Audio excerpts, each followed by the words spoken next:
Here I am going to discuss about goldfish breeding.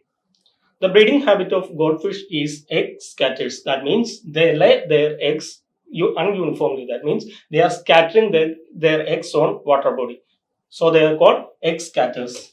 Goldfish, this scientific name is Carichaetus orectus, is one of the most popular ubiquitous aquarium fish around the globe.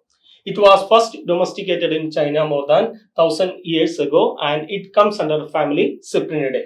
Come to a different varieties of goldfish. First one, comet goldfish. Then second one, fantail. Then oranta, rookie, shaban king, telescope, whale tail, black moor, bubble eye, celestial, etc. These are the common varieties of goldfishes available in ornamental fish markets. Coming to sexual dimorphism, it is the most important step in the breeding of goldfish because the success of goldfish breeding depends upon the quality of male and female selected for breeding.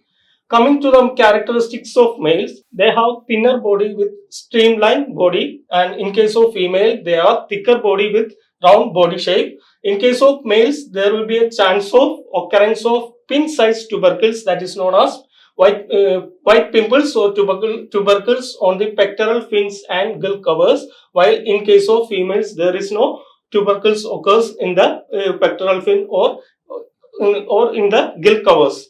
In case of females, there is a chance of bulging of left side of the body during the spawning time. From the picture, we can easily identify the male and female of goldfish. Males with thinner and streamlined body, while in case of females with rounded and thicker body shape.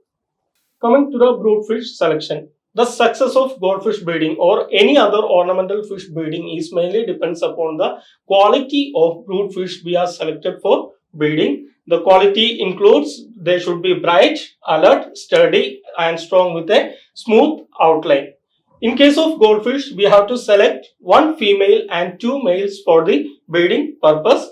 The fecundity, that means the egg laying capacity of goldfish, that depends upon the size of the female. If we are selecting a small female, there is a chance of occurrence of 500 eggs, but we are selecting a large female, there is a chance of occurrence of more than 1000 eggs in that female.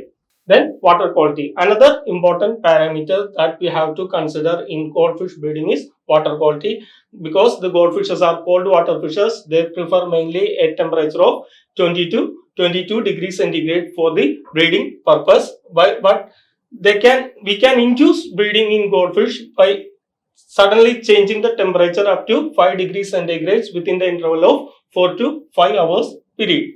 Come to the next water quality parameter, that is pH. They require a pH range of 6.5 to 7.5. A partial water exchange, that means a 20% or 25% water should be daily exchanged, because it induces the spawning behavior of goldfish, or also it's important for the general well-being of the fish. Another important step that decide the quality of young ones is the broodstock nutrition. So we have to provide nutritious, protein-rich, nutritious feed for the brooders. Mainly, we are providing at least 30% protein-rich feed for the goldfish, and that may be in the form of mosquito larvae, insect larvae, or brine shrimp. And we have to provide at least 3 times a day for the broodstock.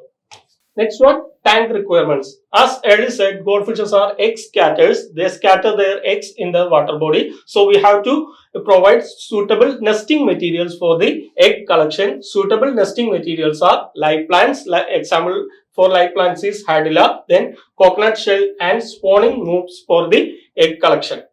Coming to spawning, if the water quality parameters is okay, the fish will start the courtship or mating behavior early morning time.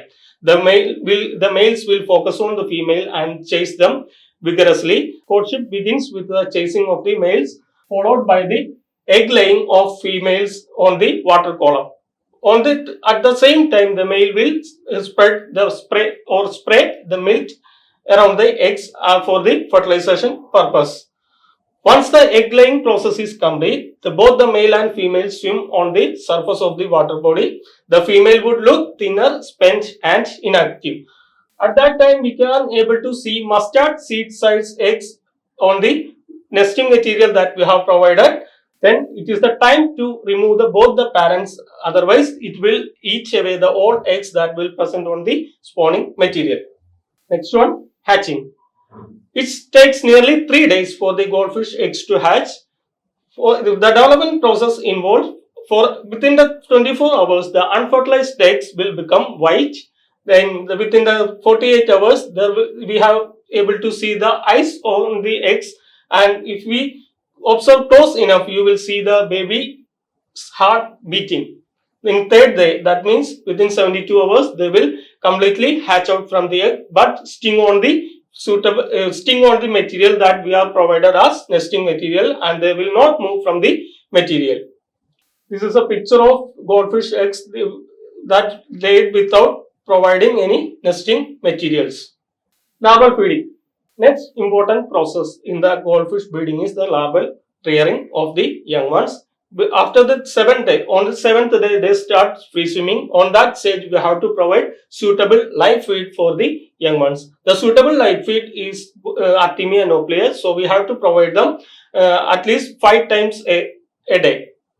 It is important that do not overfeed the young ones, because it will damage the water quality and there is a chance of mortality for the young ones. So feed them as they want, because they don't overfeed the young ones.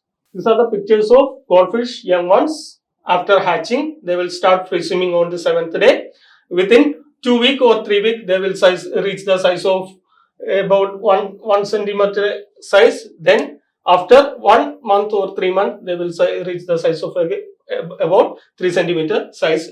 After a 6 month time, they will reach about the color. They will reach the size of 5 centimeter, and they will color up. The color will develop on the fish. Thank you.